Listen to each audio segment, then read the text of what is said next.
Welcome back to Straight to the Chicane. My name is Alex, my co-host Eileen, and I want to thank you guys for listening. And if you're watching on YouTube, thank you.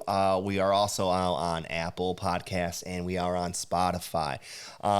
We just got to get into it. This week, we are back. We are in Bahrain. It is week 1, Formula One. Week 1, Formula One. Yeah. Formula One is back. It's not an ordinary sport. It's not. And honestly, we talked last week, and we talked about the preseason testing. Yep. And now it is officially on. We kind of get to see where everyone really, truly sits. Finally. Before we get into it too much, please like, subscribe, whatever it is you do to help us out. We want to keep bringing you guys more content. We enjoy the sport. We hope you guys enjoy the sport too. So, yeah, let's get into it. Let's get to it. Were you impressed with the race this weekend? You know, I mean, it was a little bit more boring. There wasn't a lot of action. I expected there to be a little bit of carnage at the beginning. And then, of course, Red Bull ran away with it. But, you know, there were some good battles in there. There was some interesting stuff. The midfield really had the best battles. You know, honestly. The upper midfield, shall we say. Because now we're saying the upper midfield and the midfield. We're classifying a lot. So I guess. And, you know, but, like, look at what Pierre Gasly did. He started at the back of the field, and he worked his way all the way up to P9. So there was some good stuff that was going on. That was some good stuff. I think, you know, we saw some good things. We saw some bad things this weekend. Honestly, practice wasn't really anything in particular that popped out because we were at the same track last week for preseason testing. They kind of just were able to get right into it. A continuation of the same stuff, I think. Yeah. What were they still playing their cards? I mean, we didn't really know until going into qualifying actually where everybody was at. Yeah, because typically practice 2, especially here, is under the lights. It's around the same time as qualifying, around the same time as the race will start, so they can kind of get accurate, you know, track temperatures, and they can probably do, you know, race runs. And honestly, I felt like some teams were still kind of sandbagging there a little bit, you know, like it was like what point are we going to show our cards fully, you know? Yeah. And did they? And, you know, were you surprised by any teams after the first race? No, not really. I mean, McLaren did terrible, I feel like, in practice and in preseason testing, so I expected them to be terrible during the race, so that wasn't a surprise for me. I expected Mercedes to be a little bit better, I think, because I feel like we all thought they were sandbagging. We all thought, for me, I know I said last episode, they're going to come with a whole new car. Now is the time. Let's bring a new car, guys. Okay. So you're saying it's time for a whole new revamp? It's time. Bring back the side pods. Bring the pods back. Okay. Bring the pods back. All right. It's time to pull an Aston Martin and show up with a Red Bull car. Okay. Yeah, I think. I mean, look at how it worked out. I think we need to. I think there's. We saw Lewis at the end of the race today saying he needs more downforce. We need to find more downforce immediately. Yeah. And I don't know enough about aerodynamics. Well, I told you last week when you looked at the aerodynamics with the paint on the side of the car. Yeah. How terrible the flow was for Mercedes. And the flow was how perfect it was on the Red Bull. Yeah. So we can't expect that they're going to come and be able to be competitive. So Toto already said, like, I mean, are we going to bin this car again, or was it the same thing? I think you might be right. I think it might be time to pull the trigger. I bet if we want to be competitive this season and have them, if they want to be, I shouldn't say we, if they want to be competitive, something's got to change. Yeah. So, you know, the beginning of the season's kind of weird. It's not like any other typical season where we have 3 races in a row at kind of all 3 different locations or like totally different types of tracks. And then we have like a early break, you know? And so maybe now they got to bring that new car back after that break. So now it's like, all right, guys, start building it for when they come back from the first 3 week break. I think they had plans to, you know, bring a bunch of upgrades as early as Imola. Which is after the 3 week break. Which is, yeah. But, I mean, they've got a lot of work to do. I mean, they were 50 seconds off max at the end. I mean, I know it was, the Red Bulls were far ahead, but 50 seconds. So like a second a lap difference in race pace. It was. I think Crofty said it, or Martin Brundle. It was 0.8. Well, yeah, 57 laps in the race. Let's take out the few we had. 2 we had for a safety car. Well, yeah, I mean, there's a couple laps aren't going as fast as others. Some are going faster than So, right. Yeah. Yeah. It was like basically a second a lap. Basically. So yeah, not. I didn't expect them to be as far off, especially because qualifying looked okay. Mm-hmm. And then practice 3, Lewis was up there. Yeah. Now, I definitely think the star of practice, of course, is Aston Martin. The star of practice or the star? The star of the weekend. I think the star of the weekend. Look at Lance Stroll too. He didn't do any preseason testing. Got some robot arms in. How is this man racing 2 weeks after? To be the son of a billionaire, to be a professional athlete in Formula One, he's got access to the best of the best doctors. And obviously, they went wherever they had to go and paid however much they needed to pay. I'll tell you that. His first session. Our insurance isn't covering no duh. No duh. So the first session that he was in, he had to physically be helped out of the car. Out of the car. Yeah, so that's not out of the norm. We've seen that all the time. Remember Nick DeVries last year when he was... Of course. So. I predicted that Lance was going to DNF because I just didn't expect him to make a full 57 laps. I kind of had that assumption, and be too. as competitive as he was. I kind of had that assumption, too, thinking, all right, we saw in practice there was a couple times... he had a little bit of issues with even on the formation lap. Yeah, he went out of bounds or went over, over the track edge you're right, for the formation lap. So, yeah, we did see some issues with it. However, he started P8 and he worked his way up P6. Yeah. And stayed there the whole time. I know. I guess if we want to describe this race, it was Mercedes versus Aston Martin. That was the combination of, I guess, the battles that we saw on TV. We didn't really see any Red Bull. I forgot about them. They were just so. Max is so dominant. It can't. It makes the start of the season kind of unenjoyable. Oh my God! People are already like Max WDC 2023. Yeah, 3-time back to back. I think some teams will start to catch up. Listen, Aston Martin is fast. First of all, it's race 1, you guys. Yeah, it's a unique type of track. They've been at this track now. So last weekend both drivers got a day and a half. Plus, then now they had today 2 days of practicing and then the race. So. And they're trying to act like their car. They're like, our car isn't linked up how we want it. It should be perfect. We just pulled pieces together. That's how we were able to get on pole position. Like, come on. Okay, I get it. Like, let's bluff. Let's do whatever. But clearly your car is the best. Clearly, Yeah. And it was the best last season. So, of course, they had a great foundation coming into the new season. And I would say the winner year to year, of course, is Aston Martin. Seeing the improvement that they've made, changing their entire car. They did change it mid-season last year. You got to feel for Vettel. You really do. Yeah, I don't know. He's still enjoying his retirement. He's doing other things in motorsports. He's not. I know. But dang, they were P7 last year in the Constructors Cup or Constructors Championship. They're not going to be next year, from what Alonso said. Well, he's in the fight. Yeah. He is gassed up. All aboard the Alonso train. Choo choo.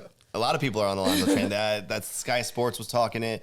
F1 TV. You told me you got on the caboose last night. I was riding the caboose after seeing him. Why not? Seeing him go P1 in practice too. So there is a statistic floating around there that whoever takes P1 in practice 2 of the opening round wins the championship that year. So there is. And then also whoever wins this race typically in the last 5 years or 6 years or whatever does not win the championship. So basically, but Max also has never won here either. So I think that's why he wanted it. And I think, he just wants to win in general. Yeah, it doesn't matter. Look how far he pulled away from his own teammate. Well, that's because Perez couldn't get past Leclerc. It took him a little bit to get past. Took him a long time. Yeah, once the start that happened, Leclerc he was out of DRS range before the DRS was even activated. Yeah, like lap 1. Yeah. Max was gone. So fast. So fast. Yeah. So fast. Any teams that obviously we're surprised by how well Aston Martin truly is, but any other big surprises that you're... I think I was impressed with Valtteri. Today he had a really good race. And then Williams did pretty good. Williams was there. They were. So what is it? Alex Albon, he ended up getting points. Yeah, he got 1 point, but it was James's first race as team principal. James's first race as team principal, and Logan Sargent, our American driver, your fearless leader. Yeah, my fearless leader. Logan, he made us proud today. Yeah, at one point during the race, I thought possibly he's like, he might fight for P10 well, I gotta give it to Logan. He almost knocked out Lando Norris in qualifying to make it into Q2. They literally had the same exact time. Yeah. For a rookie, and impressive. So if they have the same exact time, the person that's on top is the person that put the time down first. Is that how it works? That's my assumption. That's my understanding. That's how we talked about it last night. Crazy. But hey, pretty impressive. Yeah. Pretty disappointing for McLaren. Yeah, McLaren's looking rough. That's my favorite team, for the last few years. I see you're repping this Daniel Ricciardo hoodie. Is that on purpose? No. Is that a dig at McLaren? No, but I think... He's in the corner somewhere laughing? No, but I think there is some serious issues. They didn't get very good preseason testing last week, and it shows with the issues that Lando Norris was having with his air containers, with it's like the air force cooler leaking, I guess. And then what did we have with Oscar Piastri? It was like transmission issues. Well, I don't know. They changed the steering wheel, and then it hit basically the car. That's right. The car shut off. It was an electric issue. The steering wheel had to turn back on. Oh my God. The Windows reboot. The Windows reboot, and it was only at 20%, so they just retired. Yeah. What a hot mess. I was afraid they were going to retire Lando, too. Honestly. And honestly, they were talking about it like the second from last lap or last lap. They should have just retired him. Yeah. It was kind of like, listen, okay? So, yes and no. I think no for the reason that they need to get as much mileage underneath the cars that they can figure out what's going on. And then, yes, do they want to save the engine? This is the longest season in Formula One history at 23 races, and we're going to have a car out there that's so far behind and has been lapped, I don't know if it got to 2 laps, but you're at 5 pit stops. Why are you even wasting your time? Yeah. For me, save the engine. I think they don't care. Same I think they're trying to figure out what all the bugs are. I don't know. Whatever. I kept saying we'll get into Ocon, but my God, just retire the car at this point. Yeah, I think Zach Brown and McLaren are going to have to figure out a few things. Their sponsors and all of their board members are going to start asking a lot of serious questions soon, because some of the people that predicted McLaren to be at the back of the field, they're starting to look like they're correct. Yeah. They're even saying that Lando was like, the upgrades that we have coming for Baku should be the car that we started with. So does that mean that's the baseline to get them to even just be competitive in the midfield? That's right. That's a huge problem for a big name like McLaren that should be a top team. Yeah. Not looking good. So since you mentioned it already, let's talk about Alpine. Let's talk about the French team. They had a rough weekend. They did. It kind of started out okay. I think practices, they looked okay. I think, for me, I saw Gasly. Gasly was in 7th for P2 practice. He was getting used to the car. Qualifying, Ocon, of course, is more comfortable. I think he did better, but then Gasly's time got deleted, so he ended up... a lot of times we're kind of getting deleted, and when we were watching qualifying, for everyone that doesn't know, that just kind of watch for supporting us, thank you.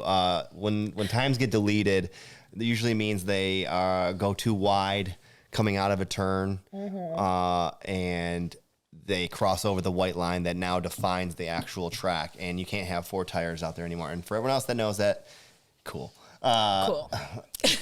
But yeah, so a lot of teams, he was still out in Q1 though.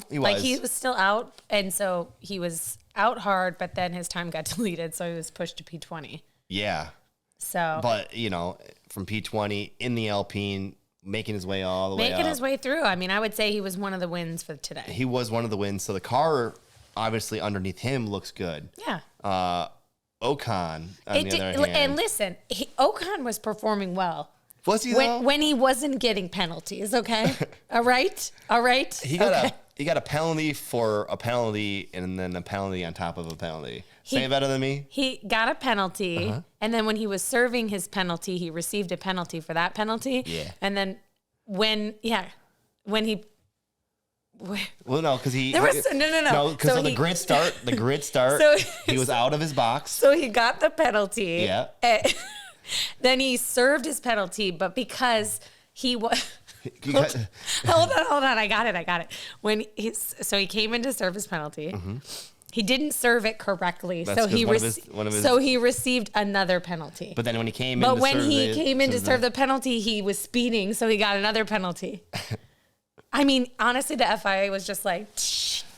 yeah, and even it was kind of weird because coming from Ocon, he even said, why are they penalizing me for doing the things that I normally do? Well, outside the grid box. Well, he was obviously outside of the grid box, Obviously, and he normally does not do that. Yeah. And then the speeding, I know there's ways to get around that by, like, if you're coming too fast into the pit lane, you just go slower out. And it's his team's fault for releasing him earlier. They started to work on the team on the car too early. They touched the car too early. So that's their fault. That's not his fault. Yep. And then the speeding, we'll say it's his fault. Yeah. So he did too. He was probably hyped up, like, man, I got to get back out there. I've got all these penalties. So essentially, they just retired the car. I think after the 15 seconds. Yeah, they're like, we're running way back in the back. My God, we're farther back than Lando Norris. We might as well retire the engine and save the engine. And they did it right. Saving the engine for them was the right move. Where I think McLaren, they needed to do some more testing. Whatever to McLaren, I think they should have still retired.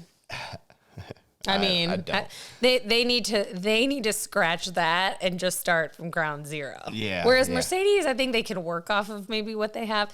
McLaren, it's not looking so hot with anything. Yeah. I mean, they've had issues with everything. Preseason testing, their brakes were an issue. Yeah. Today they had computer issues. They thought Lando's car was going to melt. It's a hot mess at McLaren. Okay. Well, yeah, it is, and it's. Still might be a mess over at Ferrari if we're really talking. Oh, God. I've been waiting for us to get into this. I know. It's time. Honestly, we saw them look strong qualifying. They always look good qualifying. Strong. They're very good. They qualified third and fourth, so they were on the second row. Let's talk about qualifying for Ferrari. Sure. Go ahead. So they took an interesting strategy. Yeah. I mean, we were like, first of all, Q3 was very confusing. The only team to actually go down to the wire was Red Bull. They played their cards right this weekend. You're right. I think strategy for the first qualifying this year was a little off. Like, what was that? I don't know. Maybe the track temperature wasn't optimal anymore, and so that they knew that was because sometimes you see it when it's in the wet or when it's in between wet and dry when they go out and they do the run, they're like, oh, it's too wet now. We're never going to be anywhere close. I'm used to qualifying and going down to the last minute. Going down to the 0-0s and cars are still going. Passing the line at like 0-0-1. Well, to do the qualifying run. So I don't know. I'm like, first of all, of course, the track evolution, shall we say, is always better, as it goes on. And the only team that actually stayed out was Red Bull. Yeah. Ferrari, literally, we saw Charles get out of the car. With 2 minutes left of qualifying. Yeah. Get out of the car, go over and watch qualifying on TV. I know, it was weird. And that was a strategy move. Yeah. So, strategy move to keep an extra set of soft tires for him for today. Yep. So, they had some strategy meanings going into the race. Which is great. But then, overnight, we hear he's already taken new engine parts. Well, a new battery system for his car. Yeah. Which you're only allowed two. Two separate parts. But also, we can't not admit that Q1, he comes out for his first lap and his car's already breaking. Yeah. They're pulling out the duct tape, getting the wing duct tape, doing all sorts of stuff. Yeah. What is going on at Ferrari?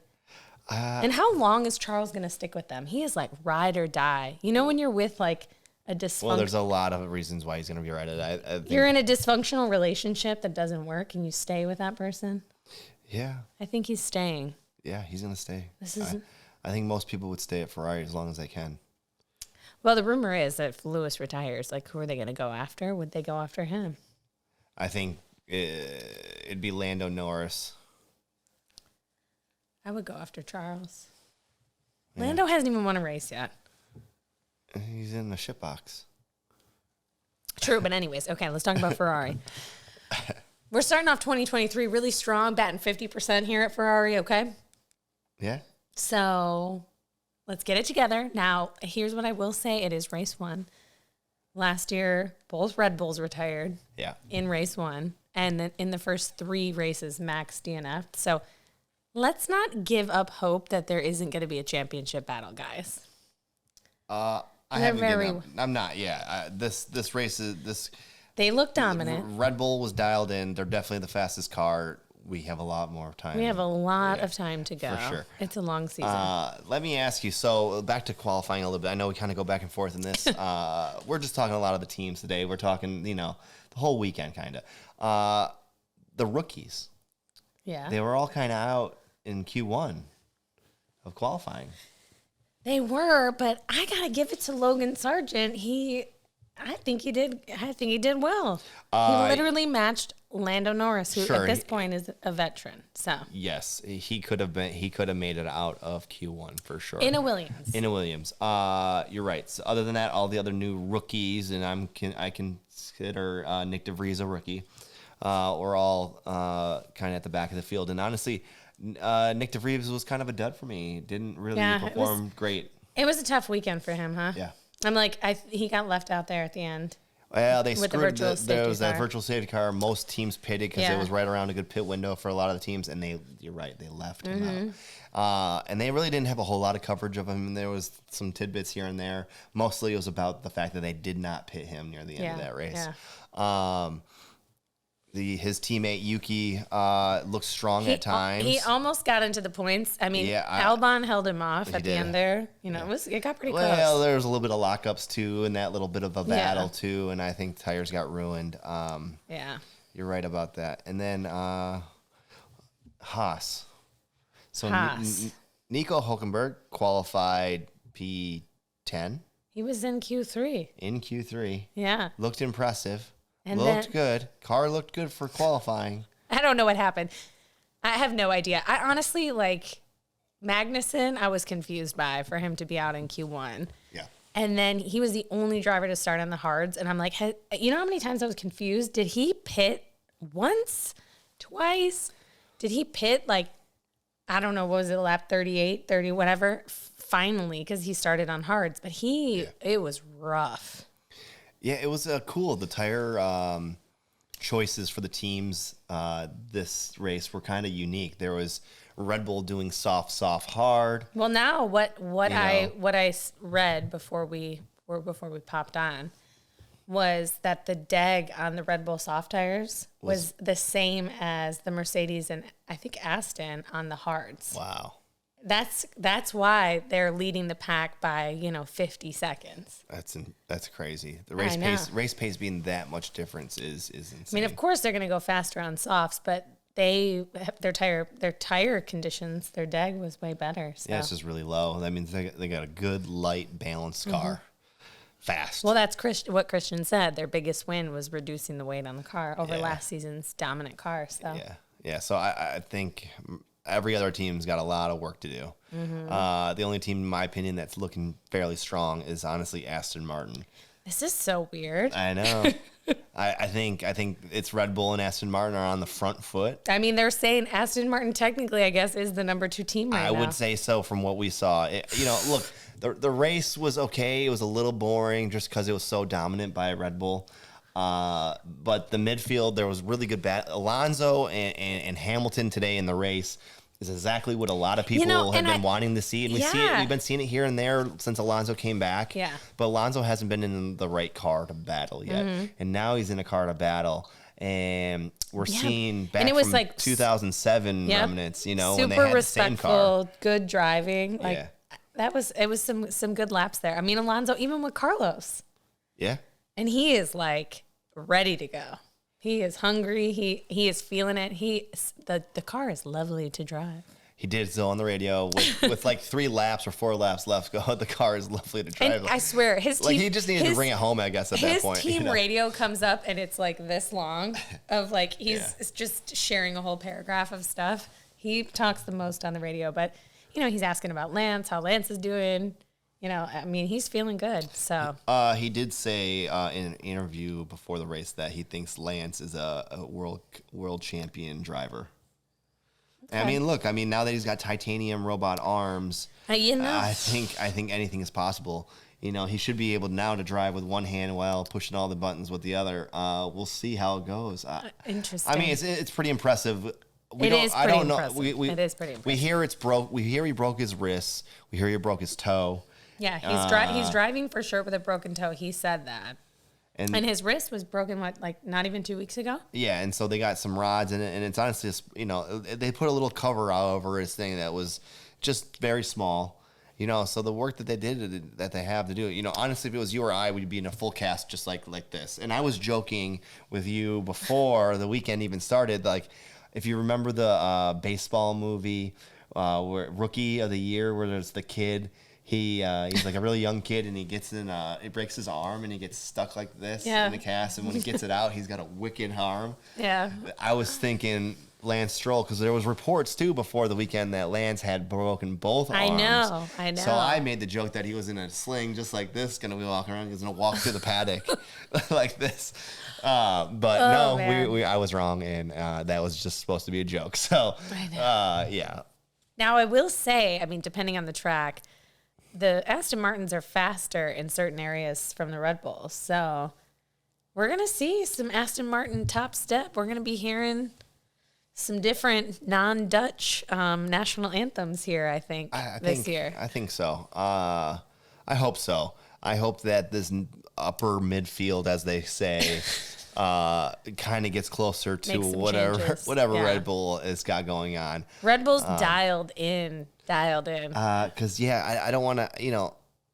You didn't really watch when like Mercedes was so dominant, because you kind of came in a little bit as things were trying to change. I feel bad for people who had to go through the dominance. But then, it was times like that. Oh no, I know. I've watched some even in 2020, like Lewis winning by 20 seconds. Yeah. It's like you don't even see the on-screen action with them because they're so far ahead, and it's just like you go into it just predicting, okay, they're gonna win. Yeah.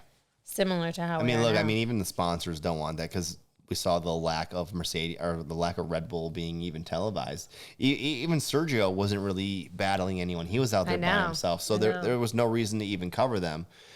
So we were just mostly getting Alonso and Hamilton. We got a lot of Alonso. Yeah. Yeah. And then a little bit of Ferrari, and then it's a different atmosphere right now. Mm-hmm. And I hope it doesn't be dominated by fucking Red Bull. I don't want that at all. Yeah. No, I think we all came into the season being like, "Oh my God, we're so ready for like a 3 or 4 team battle." Yeah. So we need it to deliver. And I've heard you say before, but it might be between for the second place. It'd be a 4-team battle for second place. It's going to definitely be very close. So. Where are we going next week? Or no, we're off for a week and then we're back on Saudi Arabia. Oh yeah, that's right. We're in Jeddah. So the high speed, which is different than this race too. Mm-hmm. It's gonna be sandy and slippery. Hopefully there's no missiles this year. Yeah, that was kind of crazy last year. That was. But you can never predict what's going on over in Saudi Arabia either. Oh my God, I know. Yeah. But it should be good. Probably a little bit more competitive. I feel like even Mercedes is fast on the straights, but Aston's fast on the straights. Ferrari, we'll see, because even Carlos was struggling with the DEG. Yeah. He's lucky he held off Lewis, but it might be like a Red Bull Aston Martin. Yeah. Remember how Mercedes qualified last year? Lewis was out in Q1 in Jeddah last year. He was. Now, I know it's not the W13, but the W14 is not looking that promising. Yeah, so let me get this straight now that we're near, kind of summarizing the end of the weekend. You want Mercedes to go get rid of the no pods and put some pods on. We need some pods, guys. Yeah, so you want it as soon as possible then. I mean, listen, I want Mercedes to be competitive this year, and I think Lewis deserves a car, and George deserves a car to be competitive at the front. And I want it to be exciting. It's so much more fun when, you're fighting for the battle at P1. Yeah. And I think they're not going to get there if they don't change the design. And I think Toto has made that very clear. We have got to change this. He said literally this weekend was one of the worst motor racing weekends. And I don't even think they did that bad. Wow. I know. Crazy. Yeah, they're going to have to revamp it. I think Bring the pods. Important meeting after today's race, for sure they are going to have. Here's what we need for Mercedes. Mm-hmm. We need side pods. Yeah. And we need DAS. DAS is unfortunately illegal for all the teams. Just bring it back. I mean, here's the thing. If you break rules in Formula One, you just pay a penalty. So yeah, you're not wrong about that. But so bring it back. No. I think now with the budget cap and having that extra tool, I don't know. I don't think it's in their budget anymore. Yeah. I agree. Especially if they're going over for catering. I know. Anyway, so what else do you got for me? What else do you want to talk about before we talk about Jeddah a little bit?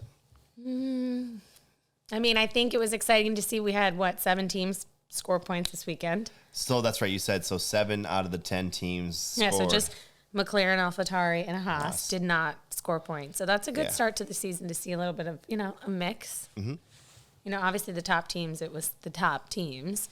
But yeah, no, I think it's going to be interesting. And it was Alonso's first podium since... It was his 99th podium, but it was his first podium since Qatar in 2021. Yeah. Remember, he was P3 when he was like, I need Esteban to defend like a lion. Defend like a lion. Yeah. And he did. Well, we lucked out because Bottas blew his tire. Somebody else blew his tire. Yeah. So, yeah. All right. Any other stats I got for today? Well, we'll see what happens with the Bahrain curse. As of right now, if everything is true, since 2017, Perez will be the world champion this year. But I highly doubt Red Bull will let that happen. Yeah, you're probably right. The big thing that's been in the talks about Red Bull has been, and Alex Albon went on the record saying, the car at Red Bull is tuned to Max's liking. And Max is, has his car set up differently. And I think the nose is something about the front nose and, Being more pointier. And just it's he wants it to be super aggressive or whatever. So it doesn't fit the style of a lot of the other drivers. Mm-hmm. And so I think that's why it's been challenging for other people because he can race, of course, with a more a wilder car. It almost feels like. Yeah, he likes to tame the Mustang or whatever you want to call it, the stallion. Yeah. And other guys want a little bit more rear end or control. He can deal with the rear end not being as stable, essentially, is what it is. So, which just goes to show us, he's a good driver. He is. Very good driver. Pretty damn good. Pretty damn good. Pretty damn good. All right, so in 2 weeks' time, they're flying over to Jeddah to go race at one of the fastest tracks in the season. It is the fastest street circuit on the calendar. Yeah, it's pretty wicked. I don't think there's much changes this year. They kind of already revamped the track last year. Yeah, I think they changed another turn potentially. Yeah, I can't remember either. Yeah, that and then what else? Spain. They updated Spain, so they definitely updated Spain. They got a little of the last chicane, which other drivers have done before, and a lot of people like it. Yeah, a lot of the drivers like that. But yeah, so Jeddah, 1 week's time, fastest high speeds that we are gonna see besides Monza. The Temple of Speed. Yeah. I guess that kind of wraps things up for us here, I guess, unless you have anything else. No, that's all I have. Driver of the day undoubtedly was Alonso. So, Alonso or Gasly? It was Alonso, sure, 100%. He had the battles. He went through, and I mean, just... Sure, he made the toughest passes. He had to pass Carlos, and he had to pass Lewis. He had to make that happen. And he got hit. And he got hit by his teammate. Got hit by his teammate, and there was a couple close calls too, man. I know. Yeah, you're right. Okay. Yeah, it was him. 53% of the fan vote was for Alonso. So okay. Yeah. So there it is. That's who you're picking for your driver of the day. I guess I'll take the same too. we are going to be off for the week with everybody else, and then we'll be back right after the Jeddah race. If you guys have made it through this, thank you very much. We appreciate you. If you're listening to it on Apple Podcasts or Spotify, thank you for listening. You got to listen to Eileen and myself talk Formula One. So I guess that's it from us, and we'll see you in 2 weeks' time. Yes. All right. Bye.